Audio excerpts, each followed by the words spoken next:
Olá galerinha, um grande abraço a todos vocês, professor Fábio Seschini do Viajando pela Fisiologia, hoje com o terceiro vídeo da série Exercício e Câncer com o professor Henrique Stelzer. E no último vídeo o professor Henrique explicou um pouquinho o impacto da função metabólica no desenvolvimento do câncer e também o impacto, a relação do câncer com o sistema imune e também com a obesidade. Henrique, qual que é o impacto da genética na fisiopatologia do câncer? Pois é, Fábio, essa parte da genética acaba até complementando, inclusive, o que a gente falou sobre aspecto metabólico e aspecto imune da fisiopatologia do câncer. Se a gente pensar que todo tipo de proteína e todo tipo, portanto, de funcionamento de células do seu corpo, elas têm que partir do momento da expressão gênica de proteínas diversas, Exato. Perfeito? Lembra que você tem proteína de diversos tipos no seu corpo, de várias funções diferentes, com funções enzimáticas, por exemplo, que tem a ver com metabolismo. Hormonais, que tem a ver com essa parte também do câncer, né? De secreção de hormônios anabólicos, né? GH, IGF-1 e tal. Nós temos também a parte do próprio... Como a gente encerrou o vídeo anterior falando dessa parte da obesidade e eu falei um pouquinho do tecido nervoso que leva o cara a comer cada vez mais e aí o cara vai cada vez mais aumentando o risco de desenvolvimento do câncer, o próprio BDNF, que é o fator neurotrófico derivado do cérebro, ele é o que modula a sobrevivência neuronal, funções neuronais e tal, né? Então você também tem uma perda, talvez, dessa expressão dessas proteínas esse é um hormônio proteico também, né, o BDNF, também no sujeito que é obeso, aumentando o risco também de câncer, né? Então, assim, veja só, pensando no metabolismo, portanto, para você gerar uma proteína, a gente tem que lembrar do dogma central da biologia molecular. Então, você tem lá um determinado estímulo que vai fazer com que o seu DNA se desenrole, os filamentos. Então o seu gene ele vai ser expresso, ele vai estar ali exposto, vem lá, RNA. Vai formar RNA, né, através da polimerase e tal, você tem lá tudo isso aí, né, e aí você tem a formação de RNA, com isso você vai ter tipos de RNA diferentes, um deles é o que vai para o ribossomo, e do ribossomo você vai então, depois com aquela cadeia de aminoácidos que está entrando ali no ribossomo, vai formar uma proteína qualquer, certo? Então, a gente tem que pensar o seguinte, nos genes ali, você tem uma sequência genética, com as bases nitrogenadas, tudo aquilo ali. Qualquer tipo de troca da base nitrogenada já gera o que a gente chama de polimorfismo genético. Ou seja, ele vai gerar aquela proteína, ele pode até gerar uma determinada proteína que você esperava, por exemplo, lactato desidrogenase. Só que em vez dele fazer a lactato desidrogenase da isoforma B, que converte lactato em piruvato e, portanto, melhora a função mitocondrial, fica tudo ok para a mitocôndria, Exato. Ela vai, na verdade, mudar a chavinha. Ele vai fazer o contrário. Ele vai formar lactato desidrogenase também, só que ele vai fazer o A em vez do B. E o A é o que justamente forma lactato através do piruvato. Né? Ele adiciona lá os hidrogênios e tal, e aí você tem mais produção de lactato.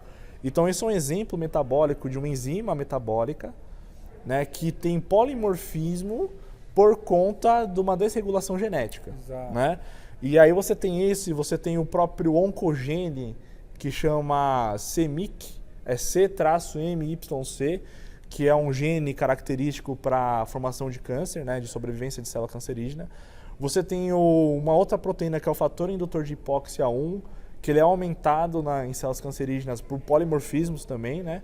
Então, assim, você tem sequências genéticas mal feitas, diferentes por conta de uma inflamação, por conta de um excesso de alimentação, que tudo isso vai impactar no funcionamento genético. Então, alimentação em excesso, inflamação em excesso, você vai ter uma mudança da expressão gênica de várias proteínas no seu corpo, fazendo com que aumente o lactato, aumente a inflamação mais ainda, secrete mais GH e IGF-1, né, que também tem que ter a expressão gênica desses hormônios, como bem o Fábio colocou. Exato. Então você tem essas mudanças genéticas, os polimorfismos genéticos, que vão fazer com que haja então um desenvolvimento do câncer nesses aspectos metabólicos e imunes.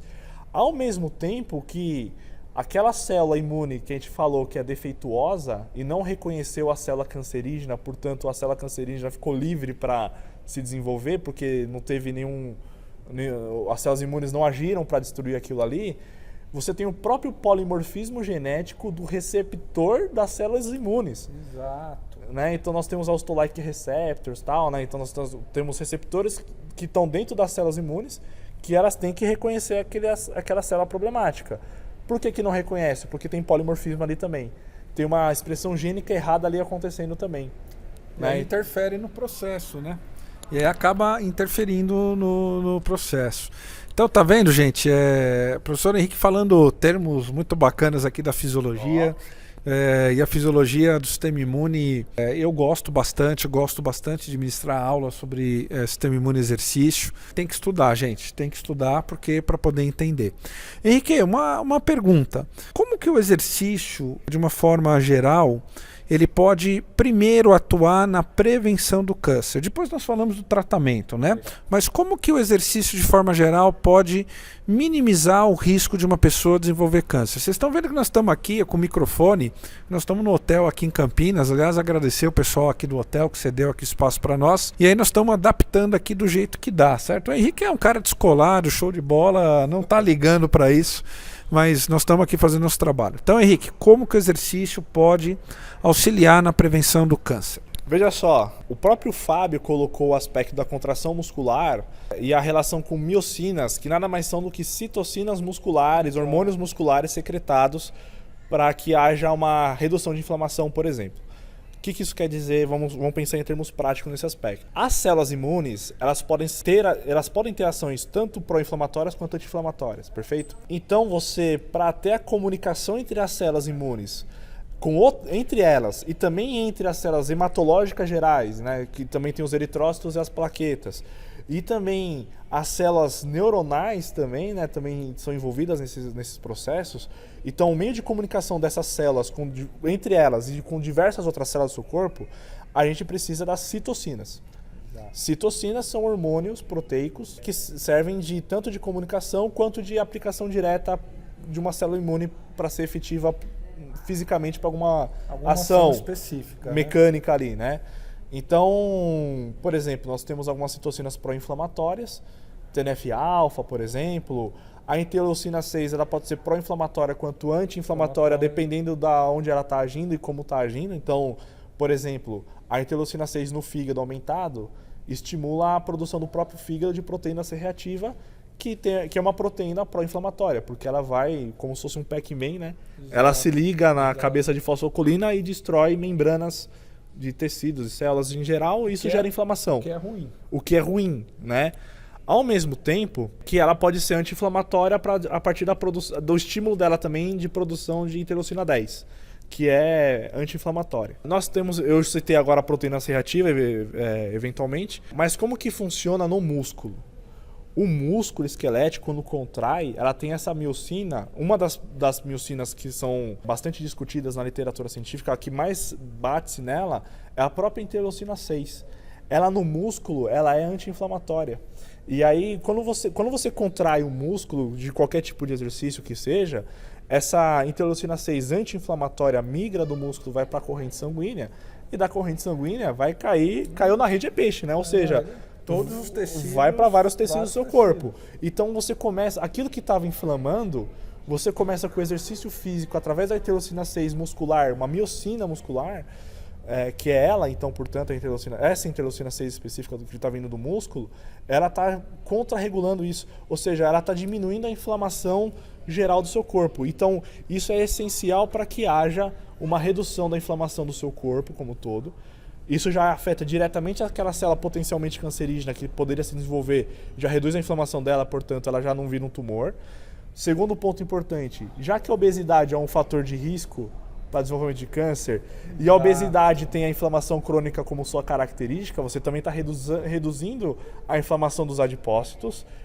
O que bacana. É muito bom, o que é excelente. Isso é excelente.